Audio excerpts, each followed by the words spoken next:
Fabius, le ministre des Affaires étrangères veut faire de l'œnotourisme une priorité. Des perspectives existent pour nos deux régions. Parlons-en avec un professionnel, Yuri Lebeau. Bonjour. Bonjour à vous. Et bienvenue. Merci pour votre invitation. Je vous en prie. Les vignobles français accueillent quelques 8 millions de touristes, dont 2,5 millions d'étrangers. L'œnotourisme fait donc partie des atouts de nos régions. Il a été plus largement inclus dans un contrat de destination signé la semaine dernière. Explication tout de suite avec Christophe Taris et Daniel Vaccin. Des touristes étrangers, plus nombreux, au contraire des Français, en baisse. La tendance de l'été 2014 dans la région pourrait bien s'amplifier dans les années à venir avec ce contrat de destination. Objectif d'ici 2017, plus 5% d'Européens et plus 10% d'Américains et Asiatiques. Une ambition collective qui doit permettre d'améliorer la notoriété de la marque Bourgogne. On n'est pas habitué dans le tourisme à travailler ensemble. On essaye tous de vendre sa ville, son canton, son monument, son événement. Et on comprend bien qu'au moment de la globalisation de l'offre touristique, les gens qui souhaitent aujourd'hui venir dans un territoire, ils ne vont pas aller en Côte d'Or, en Saône-et-Loire, dans l'Yonne ou dans le Doubs. Ils vont venir en Bourgogne-Franche-Comté demain. Principaux axes de rassemblement, l'œnotourisme, la gastronomie, le tourisme fluvial et surtout le patrimoine. À l'image de Vézelay et ses 800 000 visiteurs, premier site de la région. Plus d'1 200 000 € vont être investis pour moderniser le tourisme bourguignon, notamment dans le web marketing et les réseaux sociaux, désormais incontournables. On a tout sur Internet. On a la qualité du logement. Vous savez, les labels sont un peu dépassés. On est content d'avoir un label 1, 2 ou 3 épis. Mais 3 épis ne veut pas dire un bon accueil par le prestataire. Les réseaux sociaux permettent de savoir si l'accueil est bon ou pas bon. Donc voilà, toute cette chaîne du numérique est absolument primordiale dans le développement du tourisme. En 2013, la Bourgogne représentait 3% du marché du tourisme international, soit la 8e région française. Dans 3 ans, au terme du contrat, elle vise d'entrer dans le top 6. Et l'œnotourisme pourrait aider à atteindre ces objectifs. Vous travaillez dans ce domaine depuis 16 ans. Sentez-vous cette volonté des professionnels de se fédérer et d'aller de l'avant ?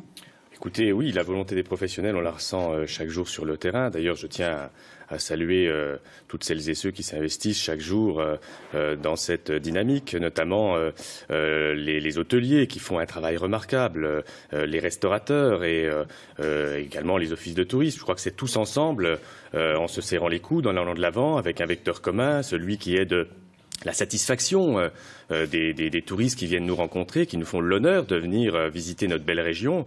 Et c'est tous ensemble qu'on peut être fiers d'être bourguignons et mettre toute notre énergie en ce sens. Oui, oui, parce que l'œnotourisme n'est pas seulement le vin, c'est vraiment toute une palette de métiers autour. Absolument.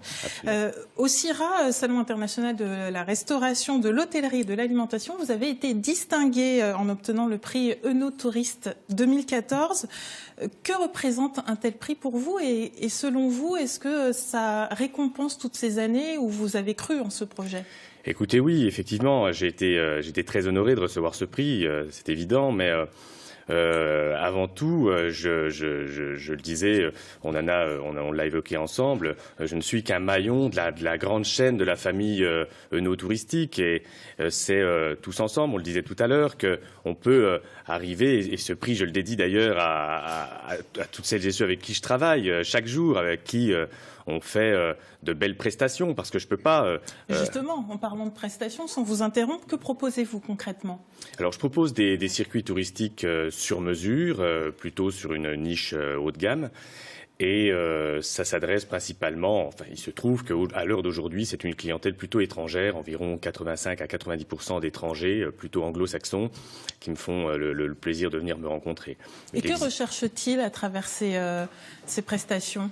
Écoutez, ils recherchent à venir découvrir la Bourgogne, mais je pense surtout à entrer en profondeur dans le sujet, vraiment comprendre ce qu'est la Bourgogne, comprendre ce que sont, en ce qui me concerne, les climats du vignoble de Bourgogne, puisque C'est de cela qu'il s'agit. Quand je les fais découvrir, on les traverse en véhicule, on s'y arrête, on prend le temps de regarder les paysages, faire ce que l'on appelle des lectures de paysages pour mieux comprendre la géologie, pourquoi à tel endroit on trouve des premiers crus ou des grands crus, pourquoi répondre à toutes ces questions. Vous voyez, ils sont en recherche d'une véritable plus-value, de comprendre, de partager et de vraiment de ressentir ce qu'est la Bourgogne sous ses multiples facettes, parce que vous savez comme moi que la Bourgogne est multifacette.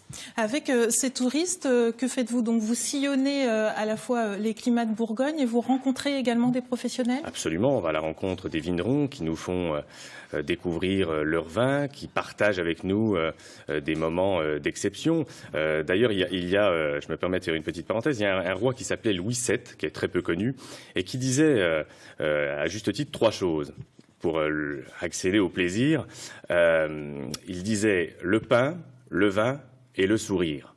Et je crois que le sourire permet de faire l'émulsion de l'ensemble de toutes ces choses. Si vous voulez, ça permet d'accéder au partage, d'accéder à toute cette dynamique, tout ce qui fait la richesse de notre région. Le vin en fait partie, bien entendu, et ces vignerons ont vraiment à cœur de nous faire découvrir ce qu'ils font de mieux chaque jour, avec passion. En quelques mots, vraiment très rapidement, vous pensez que c'est vraiment le début du potentiel de l'œnotourisme en Bourgogne et Franche-Comté? Probablement, oui. Probablement. Merci. Je l'espère en tout cas. Merci d'être venu nous présenter donc votre activité et puis ce en quoi vous croyez. Allez.